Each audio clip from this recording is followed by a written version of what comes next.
Phone call history was made on Friday at the Oval Office. The President Obama, taking a phone call from Iran's President Rouhani. They spoke for nearly 15 minutes. It was the first conversation between the two nations' leaders in more than 30 years. So where do they go from this starting point? Kristen Welker is live at the White House with that story. Kristen, good morning.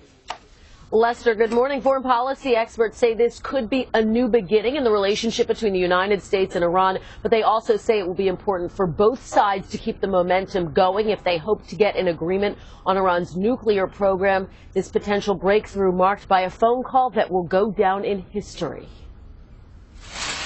With the budget battle looming, a surprise foreign policy announcement from the president, telling reporters he called Iran's President Hassan Rouhani Friday. The two of us discussed our ongoing efforts to reach an agreement over Iran's nuclear program.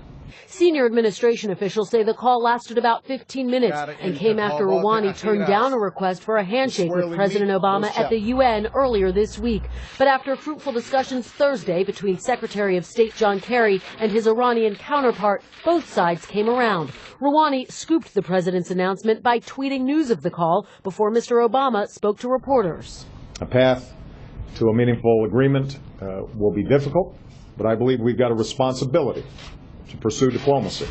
Mr. Rouhani, who also tweeted a photo of himself smiling after the call, spent the week reaching out to the U.S. by taking on a more moderate tone than his predecessors. He also made assurances during a recent interview with Ann Curry.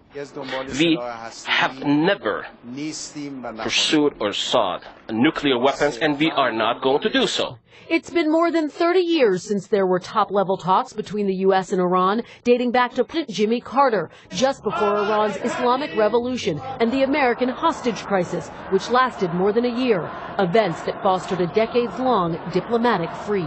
It's not very often that you can see the hinge of history moving. You may have seen that this week, a step-by-step process that can fundamentally change one of the key strategic relationships in the Middle East and in the world.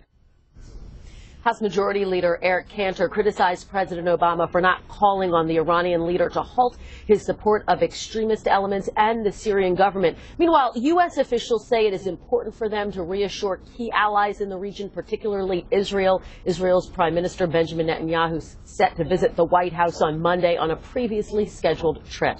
Lester. Kristen Welker.